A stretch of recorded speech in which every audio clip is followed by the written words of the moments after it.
oh ini wawancara tapi ini wawancaranya iklan. Nah, apa bisa disebut iklan atau advertorial dan seterusnya. Saya kira teman-teman di MK Radio juga tahu gitu ya.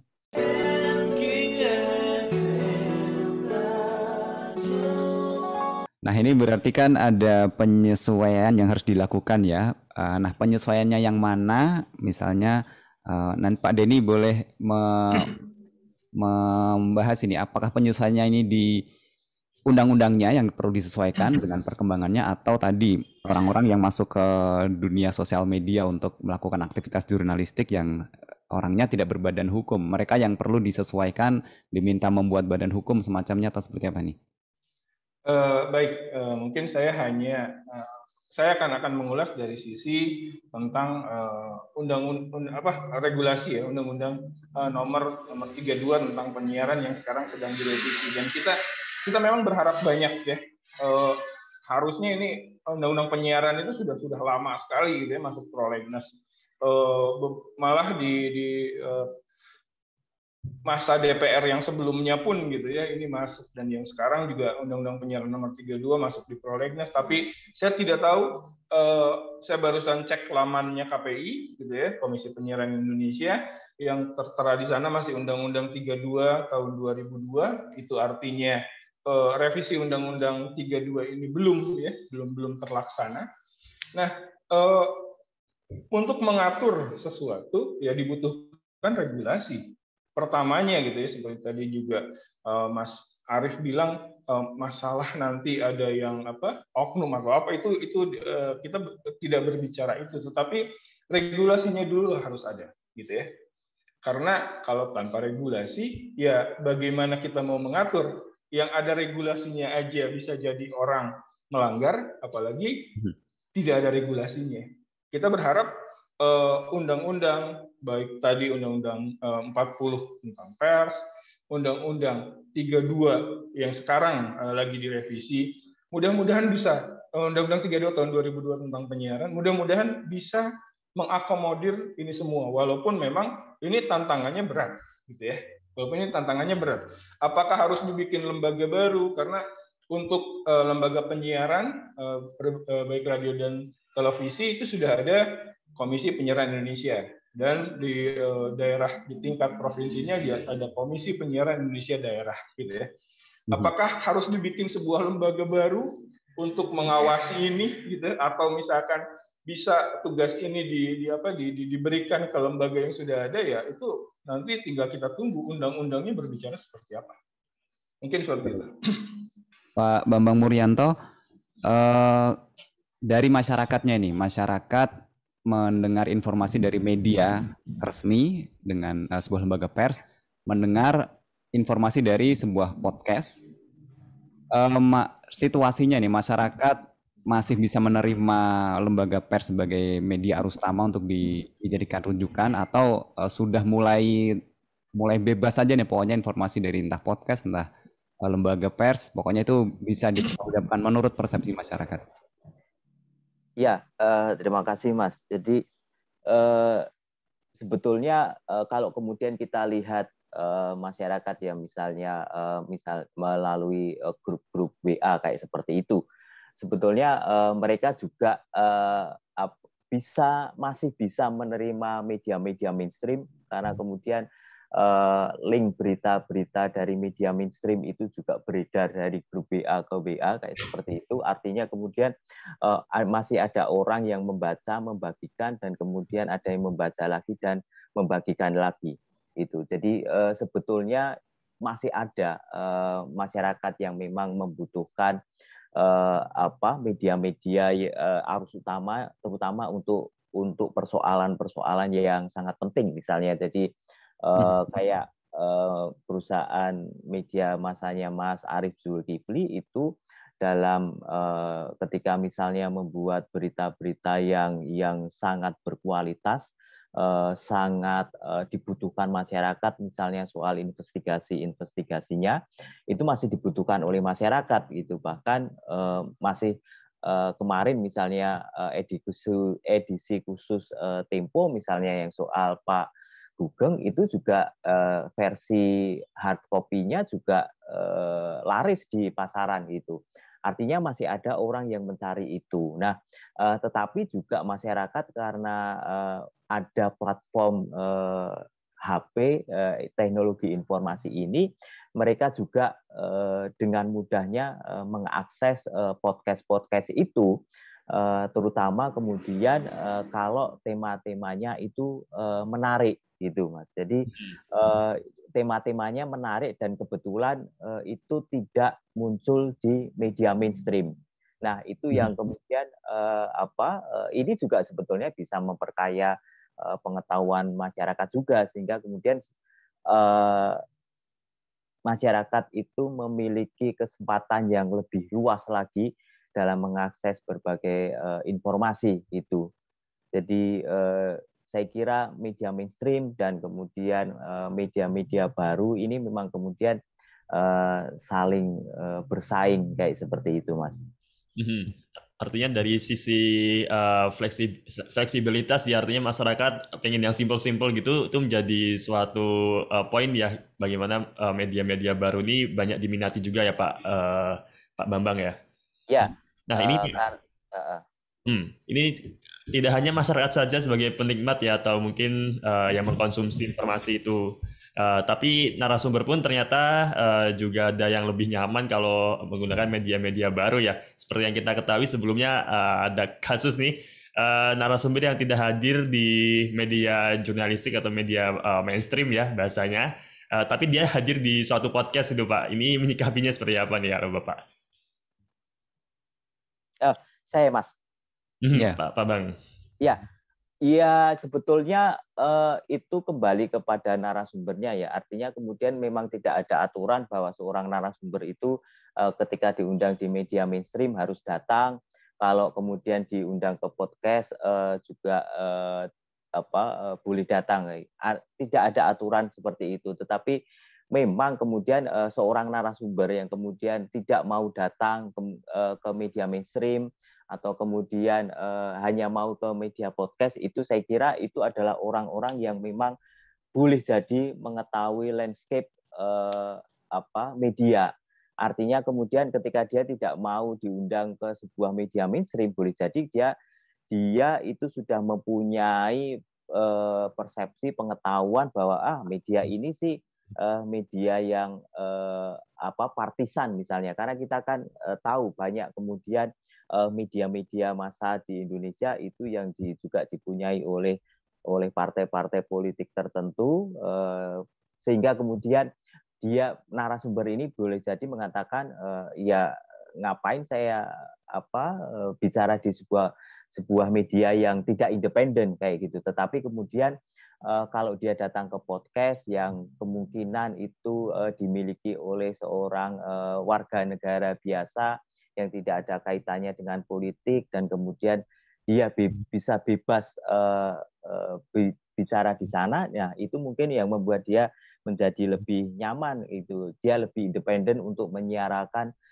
apa yang menjadi pikiran daripada di sebuah media mainstream yang kemudian pasti diarahkan misalnya oleh anchor-nya untuk tidak bicara ini atau harus berbicara itu kayak gitu, Mas. Baik. Nah, Pak Arief Zulkifli barangkali juga bisa mengomentari terkait dengan prefernya narasumber. Nah, dari sisi amannya, kalau dari segi pembuat kontennya lebih aman kalau dia adalah lembaga pers karena bisa dilindungi oleh undang-undang. Kalau narasumber ketika berbicara di sebuah lembaga pers dengan berbicara di sebuah podcast, ada perbedaan tidak ini untuk si narasumbernya?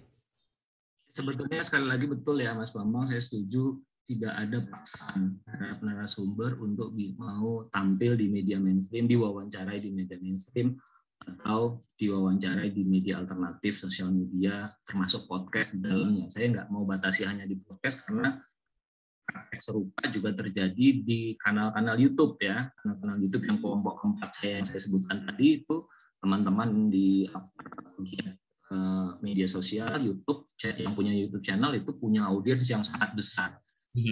Meskipun dia tidak termasuk dalam kategori pers gitu. Jadi sejumlah narasumber bahkan sampai level menteri misalnya begitu lebih tertarik untuk muncul di kanal-kanal YouTube yang audiens besar tadi, karena dia tahu dampaknya akan banyak. Dan saya kira juga yang ada sekarang adalah orang lebih mungkin tertarik pada video dan daripada audio atau bahkan teks begitu. Nah, jadi dari sisi media itu ini sebenarnya tantangan dari si media mainstream, bagaimana caranya dia bisa cukup atraktif sehingga dia tidak ditinggalkan oleh narasumbernya. Itu dari sisi si media. Tapi dari sisi narasumber bagaimana? Sekali lagi itu pilihan, ini free choice. Kalau dari sisi hukum, sekali lagi karena media dalam kelompok yang keempat yang saya sebutkan tadi itu tidak berkategori pers, maka dia tidak punya hak-hak yang melekat pada pers. Misalnya apa? Misalnya hak tolak. Gitu. Kalau di pers itu punya hak tolak, yaitu hak untuk menyembunyikan narasumbernya, misalnya begitu. Kalau di media yang bukan pers, hak tolak itu nggak ada. Gitu. Hak tolak ini apa sih sebetulnya esensinya ya? Esensi dari hak tolak adalah hak si media untuk menyebut atau mengungkapkan siapa narasumbernya, misalnya dalam sebuah wawancara anonim karena kerahasiaan begitu ya. Kenapa? Karena dia merasa bahwa keselamatannya barangkali terancam kalau namanya muncul di dalam satu media, dia sembunyikan. Nah, kalau di media yang bukan pers nggak bisa tuh. Itu karena bukan pakai undang-undang pers, maka polisi bisa maksa. Siapa sumbermu? Itu bisa. Gitu. Nah, di dalam undang-undang pers dia nggak bisa. Apakah hak tolak ini hanya berlaku kepada jurnalis? Enggak, tidak gitu ya. Hak tolak ini bisa juga misalnya kepada tokoh agama di Katolik ya, yang pengakuan dosa tuh, itu juga punya hak tolak gitu. Jadi sederhananya gini, yang kalau di masa kuliah itu sering dikasih ilustrasi gitu. Kalau ada maling mengaku dosa kepada pastor begitu, pastornya lalu diperiksa polisi untuk menunjukkan siapa orang yang pencuri yang baru saja memberikan pengakuan dosa pada Anda itu. Nah, itu pastornya boleh nolak.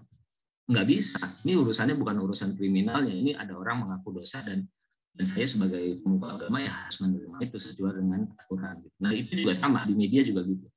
Kenapa media diberi wewenang seperti itu, diberi keleluasaan punya hak tolak dan seterusnya? Karena media sebetulnya menjalankan satu tugas publik, yaitu memberi hak publik untuk tahu. Jadi kewajiban dari media itu adalah memberikan hak publik untuk tahu. Jadi masyarakat itu sebetulnya boleh tahu apapun yang ada di Republik ini sepanjang menyangkut kepentingan publik.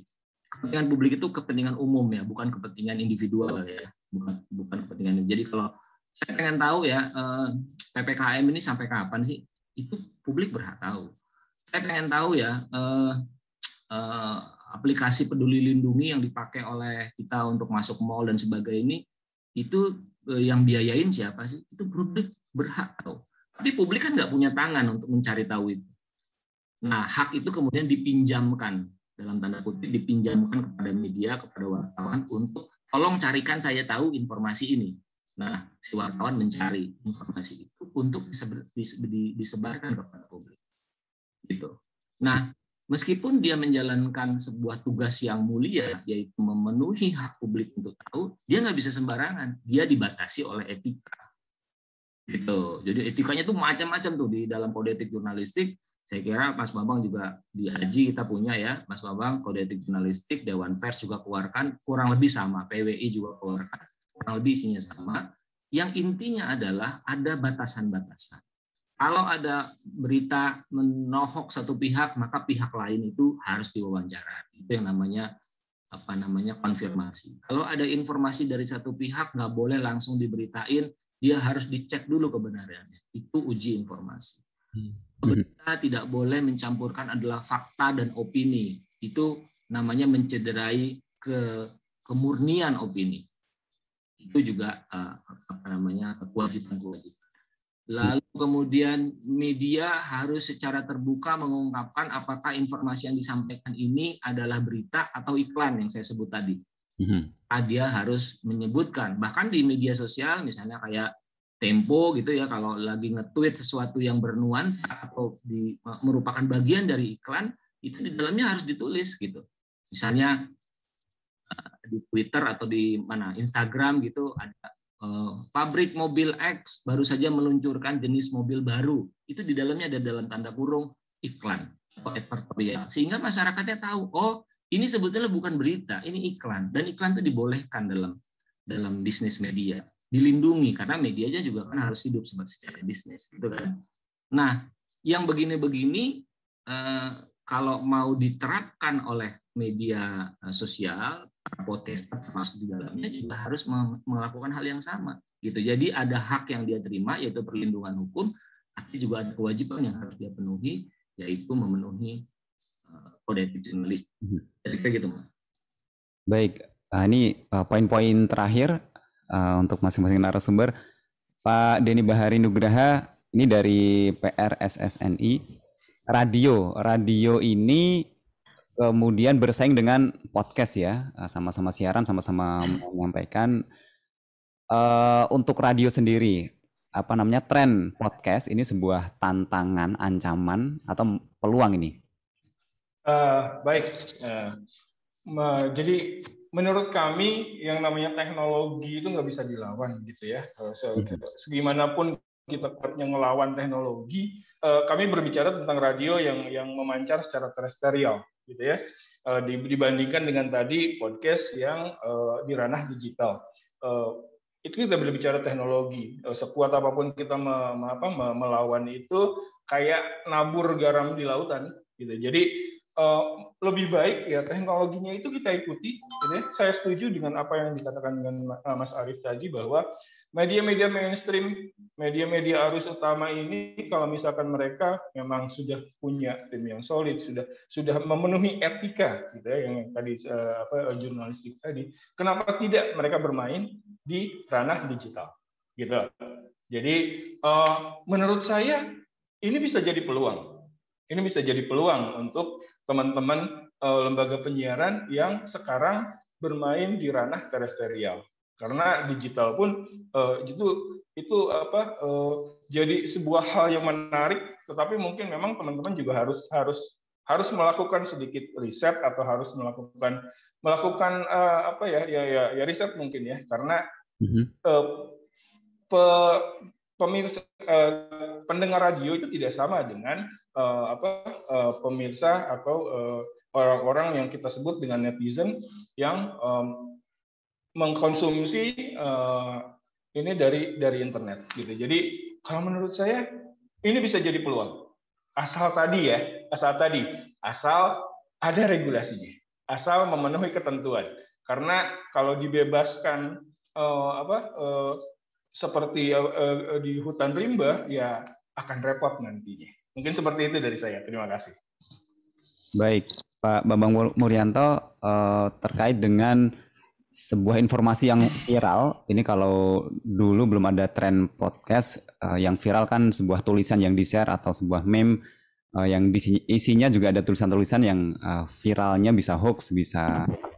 Nah, kalau podcast ini, ketika menjadi tren juga, porsi informasinya yang tidak bisa dipertanggungjawabkan dengan yang ya cukup bisa dipertanggungjawabkan lah, walaupun bukan lembaga pers, proporsinya seberapa besar ini untuk yang porsi-porsi terutama yang hoax untuk podcast? Ya, saya kira ketika orang menggunakan podcast itu untuk kegiatan yang sama dengan jurnalisme, yang sesuatu yang menyangkut kepada kepentingan publik, saya kira dia tidak bisa membuat konten yang isinya hoax, karena itu akan bisa membuat masyarakat melakukan sesuatu yang salah kayak seperti itu. Nah, meskipun podcast ini belum diatur dalam undang-undang pers atau misalnya undang-undang penyiaran juga, saya kira orang tidak bisa menggunakan platform itu untuk memproduksi berita hoax kayak seperti itu, karena itu sangat membahayakan kepada manusia, kepada publik gitu. Ketika orang mengatakan pohon beringin itu bisa jadi obat COVID-19 misalnya. Nah, ini kan ini sesuatu yang kemudian tidak bisa dilakukan. Setidaknya seperti disinggung Mas Arief tadi, kalau orang ingin membuat konten podcast itu ya setidaknya harus mengikuti step-step apa yang dilakukan oleh jurnalis mainstream kayak seperti itu. Jadi ada proses verifikasinya supaya kemudian tidak bermasalah seperti Anji tadi yang disebutkan oleh Mas Arief itu. Jadi yang diproduksi itu adalah informasi-informasi yang faktual gitu Mas, yang kemudian bisa mendidik masyarakat kayak seperti itu. Artinya porsinya berbeda ya dengan kalau itu dalam format tulisan yang bisa di-share dengan cepat gitu ya. Iya, saya kira hampir sebetulnya sama. Ada podcast dengan tulisan itu kan cuma platformnya yang berbeda, audio visual dengan teks kayak seperti itu Mas. Jadi apapun itu ya mereka tidak boleh kemudian membuat konten yang hoax, misinformasi atau disinformasi kayak seperti itu. Itu saya kira tidak boleh itu. Ya, tentu jelas itu bisa menjadi ancaman karena kelemahan dari media baru gitu ya, berbanding dengan media lama itu sangat minim verifikasi gitu ya, karena ada prinsip di dalam media baru gitu ya, itu ada everyone is outlet media.